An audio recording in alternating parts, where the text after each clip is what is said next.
¿Cómo definirías un trauma emocional en términos generales? Cuando una persona está sufriendo internamente desde la parte de sus emociones y como una combinación con preocupaciones constantes sobre alguna situación. ¿Crees que experiencias pequeñas pueden considerarse traumáticas? Si no, ¿por qué? Sí, porque muchas veces son cosas que se van acumulando. Conforme vamos acumulando esas pequeñas cosas, se van almacenando en nuestros recuerdos, en nuestras emociones y generan mucho problema. ¿Qué diferencia hay entre una experiencia negativa o un trauma? A lo mejor la negativa es más como algo desagradable y un trauma es algo con lo que ya no se puede convivir o compartir tiempo. ¿Qué características crees que hacen que una experiencia deje huella? Pues en el hecho de la importancia de la situación. O sea, entre más importante, muchas veces tiende a tomar más valor y eso se mantiene más almacenado en nuestro pensamiento. ¿Crees que la edad influye en qué tan fuerte impacta una experiencia? Sí, porque entre más adultos, quizás más nivel de conciencia sobre las situaciones y entre más pequeños, pues no conectamos entre lo bueno y lo malo. ¿Qué tipo de situaciones cotidianas podrían generar efectos duraderos? Pues puede ser las cuestiones verbales, conforme más palabras negativas, mucho más puede mantenerse o durar en los pensamientos. ¿Piensas que todos reaccionan igual ante una misma experiencia? No, cada cabeza es un mundo diferente, entonces su forma de reaccionar van a ser también diferentes. ¿De qué depende que algo afecte más a una persona que a otra? De la resiliencia que tenga la persona para interpretar y afrontar esa situación. ¿Crees que los adultos suelen subestimar el impacto emocional en niños? Sí, demasiado. ¿Qué papel juega la interpretación personal en lo que se vuelve traumático? Pues desde el hecho de si hay alguna acción que consideres que está haciendo directamente hacia ti, pues va a tener más impacto, pero si no lo consideras que va hacia ti, puede que no tener importancia para algunas personas.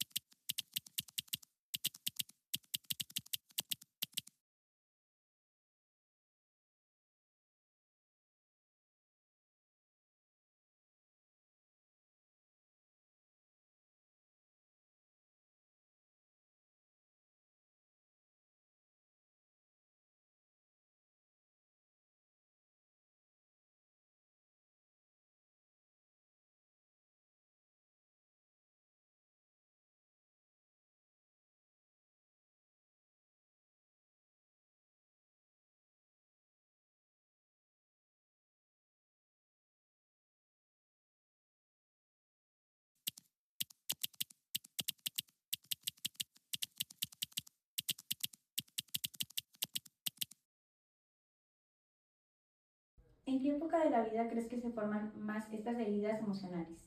Las heridas emocionales creo que principalmente se pueden formar en cualquier etapa de la vida, pero principalmente en la infancia y la adolescencia. ¿Cómo influyen las palabras de los adultos en los niños?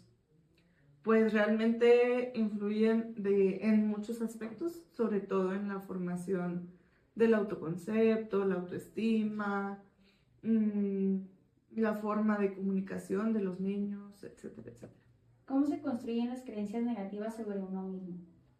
Las creencias negativas sobre uno mismo se pueden ir construyendo a través de los inputs que tomamos de nuestro entorno, puede ser de las palabras que recibimos de nuestros familiares, de nuestros amigos, incluso de los medios, y pues es una mezcla que se va como entrelazando una con otra y se van generando estas creencias.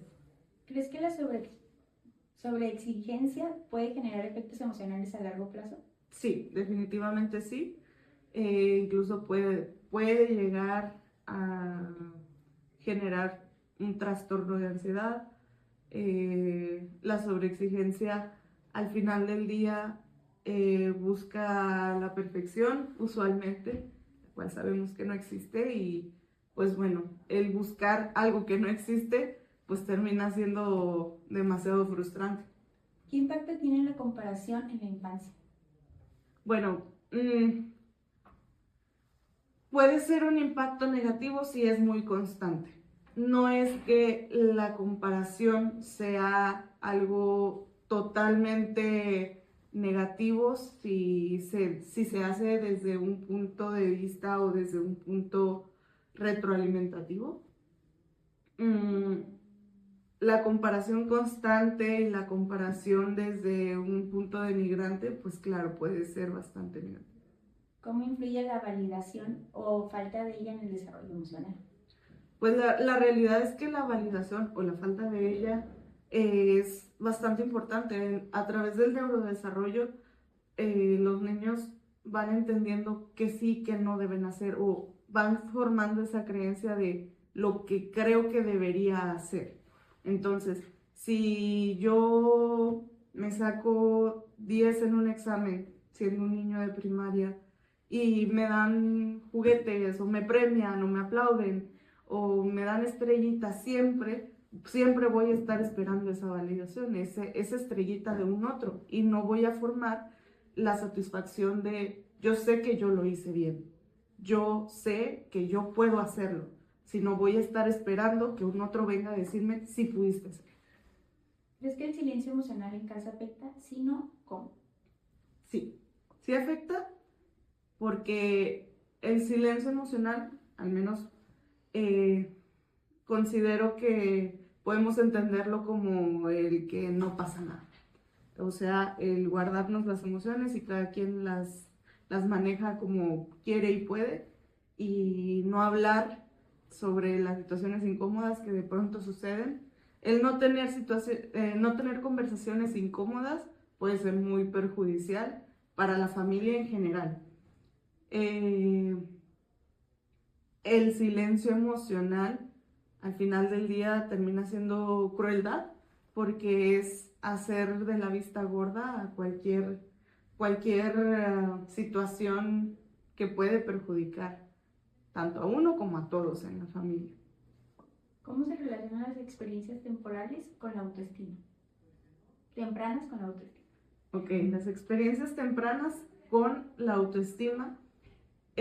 Como les decía, pues creo que es bien importante que sí, los padres o los cuidadores de los menores tengan la conciencia y la noción de que lo que sea que digan va a ser absorbido por el niño, ¿no?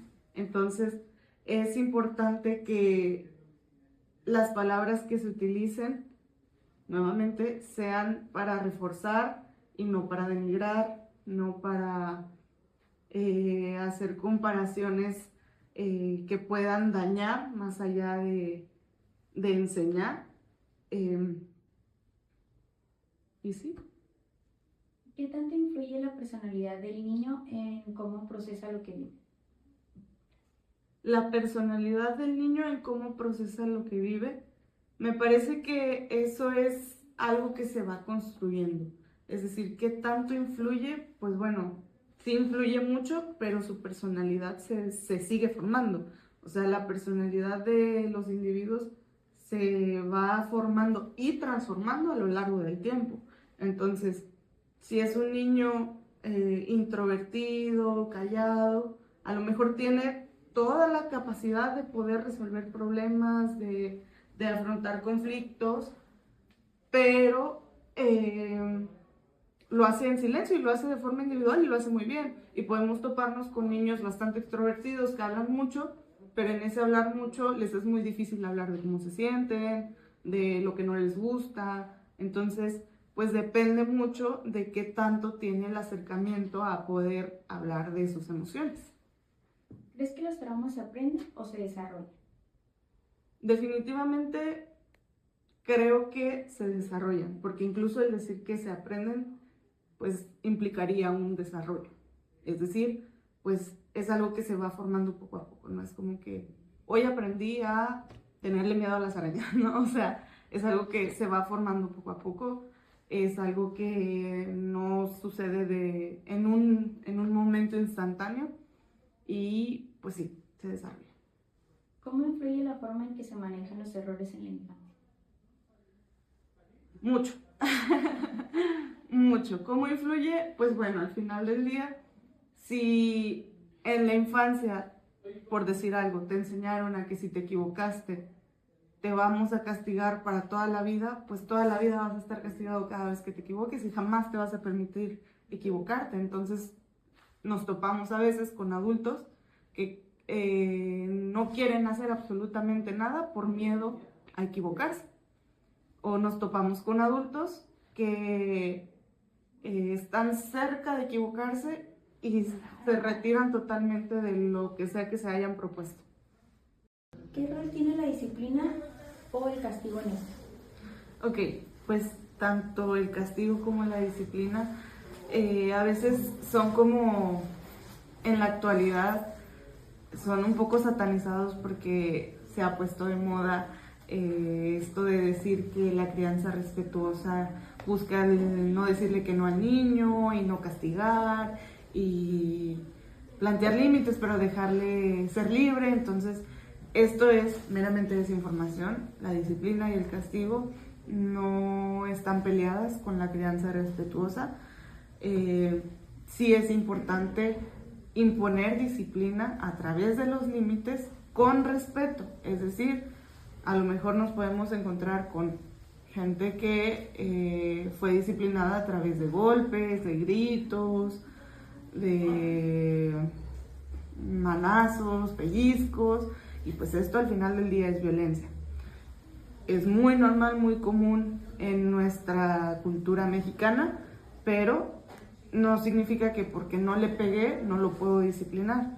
Podemos plantear disciplina y es súper importante hacerlo, porque si no después nos topamos con adultos que no conocen los límites, que quieren hacer lo que quieran, que cuando se les impone un límite viven crisis de ansiedad muy fuertes porque no pueden sostener la situación.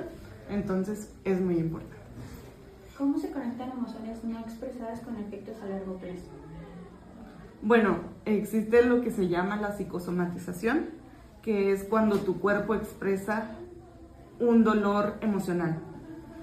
Un ejemplo que les puedo decir, algo muy sencillo, cuando nos ponemos nerviosos, que empezamos a sudar. O, por ejemplo, algo de lo más común que vivimos hoy en día, mucha gente padece colitis nerviosa. ¿Qué es esto? El dolor de estómago porque hay ansiedad. Tal cual, colitis nerviosa es por los nervios.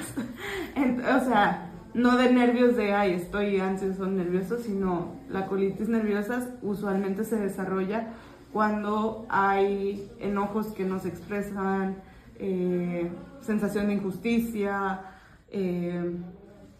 o esta sensación como de impotencia.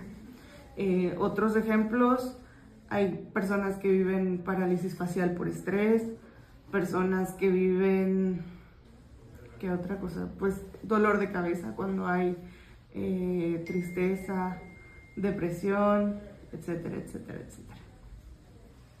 ¿Qué papel tiene la comunicación en prevenir estos efectos?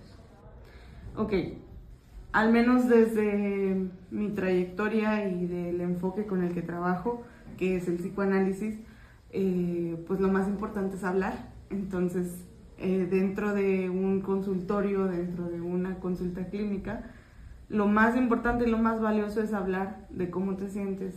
Hablar en general, hablar de lo que surja para que de ahí puedas ir formando un camino para poder salir de la situación que te puede inquietar o incomodar. ¿Cómo explicarías el proceso en el que algo cotidiano se convierte en una herida emocional? Me parece que cuando es repetitivo, cuando es incómodo, molesto y no se habla, es decir, no sé, que si, por ejemplo, a mí en casa me educaron a golpes y pues yo lo acepté porque nunca me dijeron que no debía decir que no a los golpes, pues puede irse formando esa herida emocional.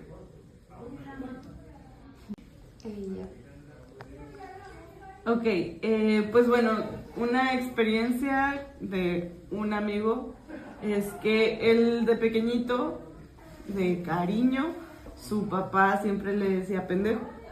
Entonces, siempre le decía, pendejo, ven para acá, pendejo esto, de cariño.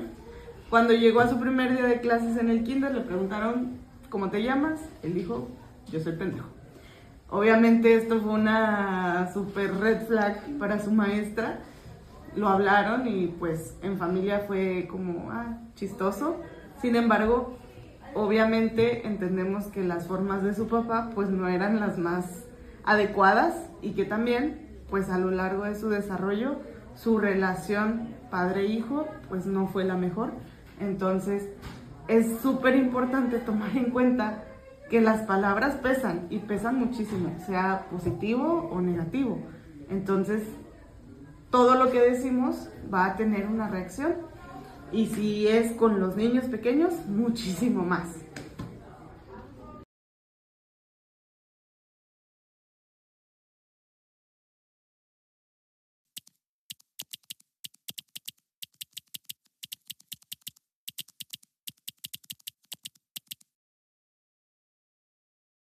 ¿En qué etapa de la vida crees que se forman más estas heridas emocionales?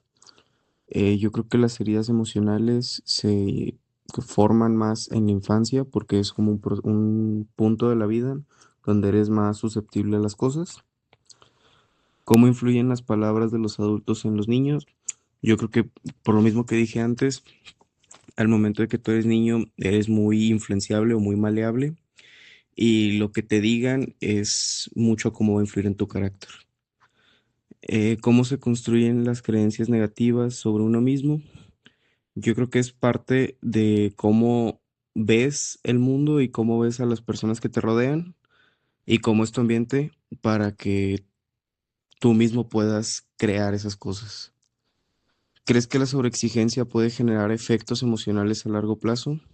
Yo creo que sí, porque llega un punto donde esa sobreexigencia cobra factura y empieza a desgastar otras partes de tu vida, lo que causa que te deprimas o que te enojes o emociones así un poco más negativas, se podría decir.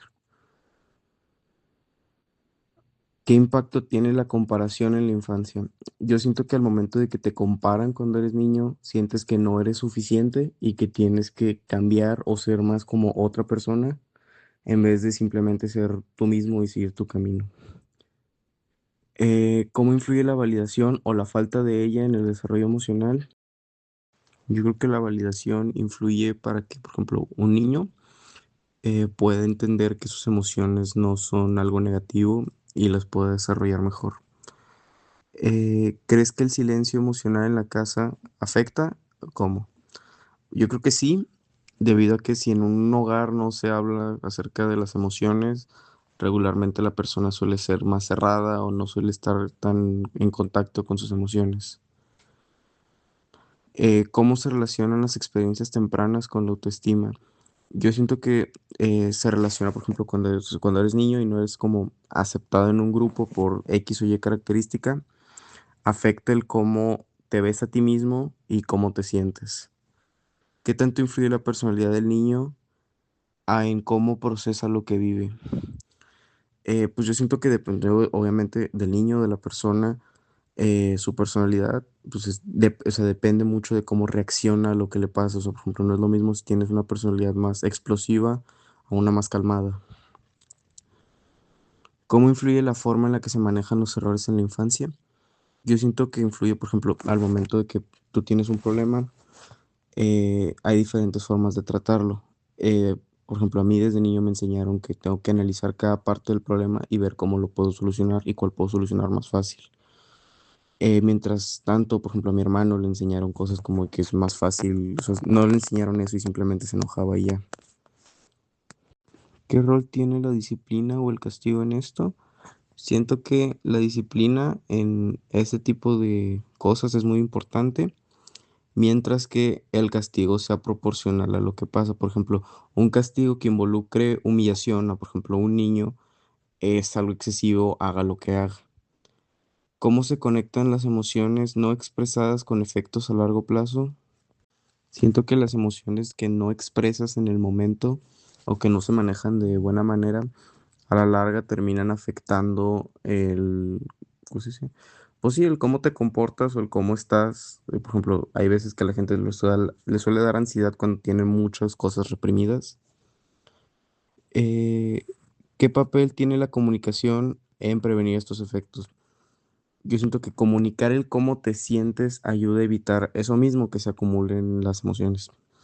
¿Cómo explicarías el proceso en el que algo cotidiano se convierte en una herida emocional? Yo siento que es, por ejemplo, cuando te suele pasar algo en un momento muy temprano o de manera, o sea, de manera muy cotidiana, repetida, o cuando estás de que en una etapa temprana de desarrollo, suele hacerse más notable.